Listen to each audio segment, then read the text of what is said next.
I mean, this is revolutionary. People, I think, can't sometimes wrap their head around it because it's so complicated, of course.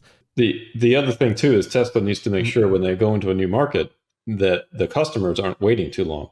So there needs to be enough vehicles for it to be a pleasant experience for everybody, right? It's not much fun if you're waiting for an Uber for an hour. It doesn't really work. So same kind of thing here. So it will be very important for Tesla to supply some of their own vehicles in these markets, at least for a period of time. And what I want to show here is that because they're taking all the revenue themselves, the profitability is kind of ridiculous. But that also tells me that they don't have to optimize necessarily for maximum profitability, right?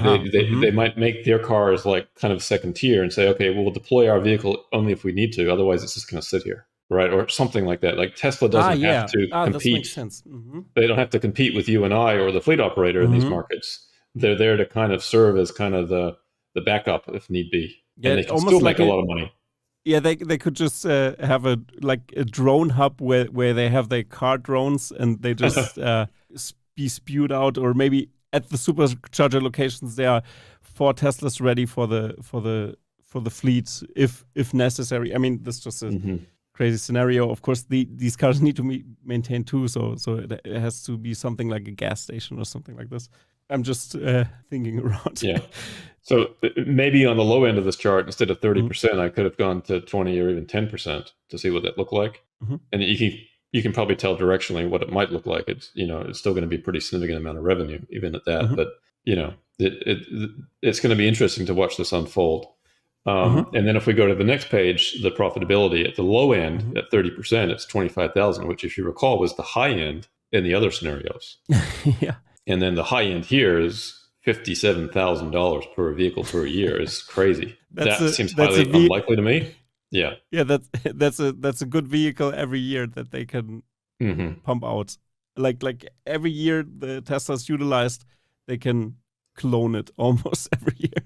Well, yeah, and if these are next generation vehicles and they only cost $25,000 to make, then then you have 2 of those at least. Yeah. The message with this, though, is not necessarily these numbers and this upside. It's just that Tesla can strategically use their own vehicles and their own fleet to sort of supplement what individuals and what fleet operators can supply to the market. And then again, this is the summary page, but this time I looked at it over 5 years. If you sell EVs, Tesla makes between $5,000 and $10,000. The robotaxi world, in my opinion, in the worst case, they're making about $50,000 over a 5-year period. So it's 10 times as much on the low end, and on the high end, it's even more. So this is why people are so excited about the potential for robotaxis, because the economics are nutty. Yeah, they really potential. are. You're turning vehicle ownership into a service, and the ability then to operate at scale and leverage vast numbers of vehicles yields some pretty incredible opportunities. And so this is why ARC and others have been so excited about this potential. Now it's just a matter of when. And unfortunately, we've been waiting a long time. So a lot of people are losing faith that this is coming. But we're getting closer and closer to this all the time. Yeah, that's so crazy if you look at the numbers, because that's also so interesting, because Florian from Mr. Green also, I went there.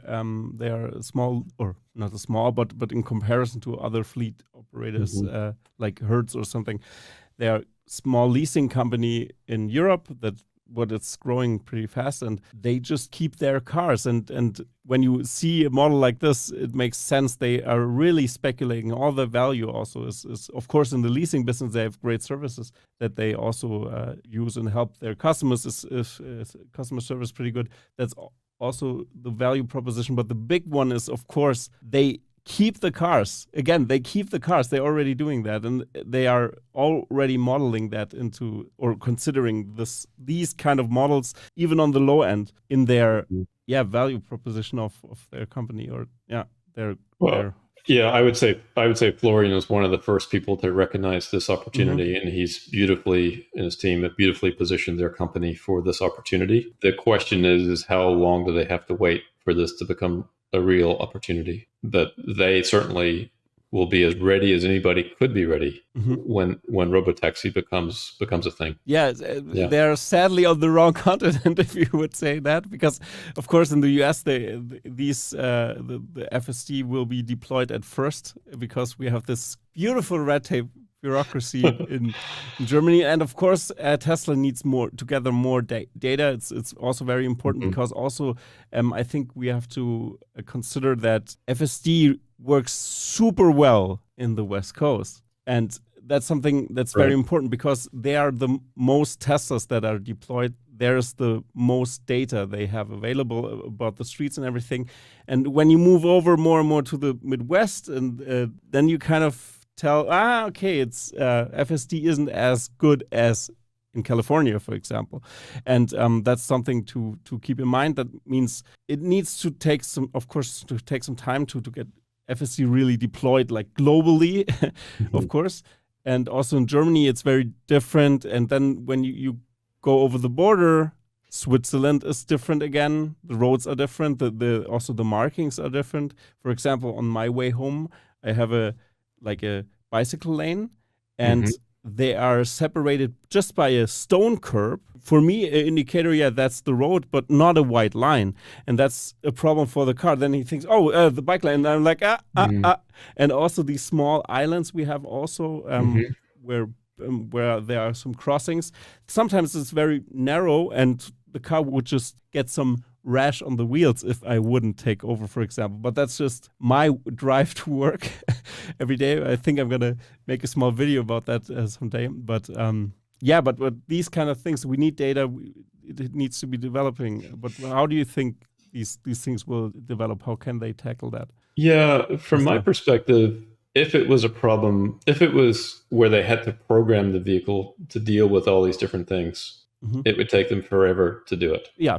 Right. And that was the pretty approach complex. that they were kind of taking initially. But now with advancements in AI, the idea is to let the car learn and train itself without telling it what a stop sign is, without telling it that that is a bicycle lane and that's a curb that you can't drive over. With enough data and enough, learning, the car can determine for itself that it shouldn't be there. If that works, if that is the case, if that's the way that the car can learn, then we will see an acceleration in the vehicle's abilities to navigate all these strange situations. And suddenly what seems impossible right now becomes very possible very quickly. And that's kind of the great hope. Exponentially. Yeah. And so layer on top of that, you've got an ever increasing number of sales of Tesla vehicles. And so you've got that data flywheel just growing exponentially as well. Right. And so I think we're hopeful now that the advancements in AI are going to get us to the point where this problem now can truly be solved in the not so distant future. Yeah. I can't make a prediction about when that's going to be. Elon often says it's going to be by the end of the year. He's been wrong so far, but eventually it will be by the end of some year. And it may surprise us now how soon that could be. Then we have the problem potentially of regulators catching up. But if the data truly supports it, if the data truly supports it and shows that it's that much safer, then regulators cannot ignore that, right? And people will also want to be in those vehicles, because if that's the safest way to travel, then you will want to be in a robotaxi. Some of these hurdles aren't insurmountable. It's just going to take a little bit of time.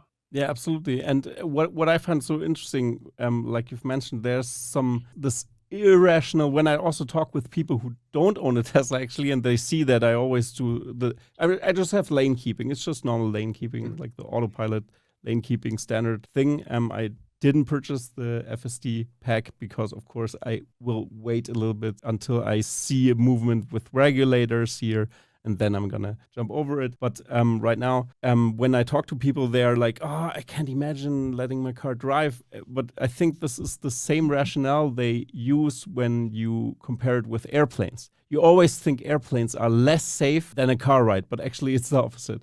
Airplane ride is way safer than a car ride, actually. And I mean, for you, it does make sense because the feeling of sitting in a plane, it goes off ground. It's so unusual to travel by plane in comparison that people are irrational about this topic, for example. And the same applies to those AI-driven cars. Well, the other thing about airplanes, too, is they mostly fly themselves. Yeah. Yes. So, that's also, that's the other.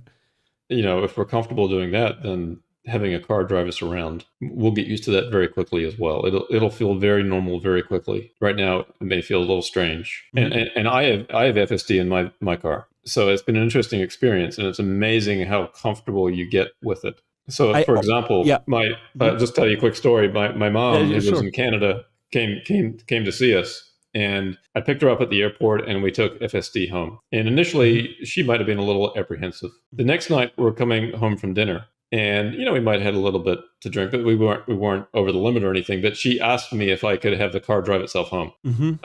So in one day, in 24 hours, she decided that the car was a better driver than me. And again, I wasn't over the limit or anywhere near close, but she already felt very comfortable with the car's ability to make our drive home just that little bit safer. Now, the interesting thing is, and a lot of people have noticed this, is that when my car gets close to home, when it gets into my community, it often tries to really scare me. So it's great on the major roads, it's great on city streets, but when it gets in my neighborhood, for some reason, it doesn't quite know what to do. And so it's a little jerky, and it goes a little too fast around the corners and that kind of thing. But for the most part, it's an amazing piece of software. Yeah, and what I've also noticed, I also talked about that with Scott Walter, is that you arrive at your destination a little bit more refreshed, if that makes sense, in comparison to not having a feature, at least lane assist or lane keeping, at least. For me, also, for example, on the Autobahn or on the highway, I really feel like, okay, I'm going to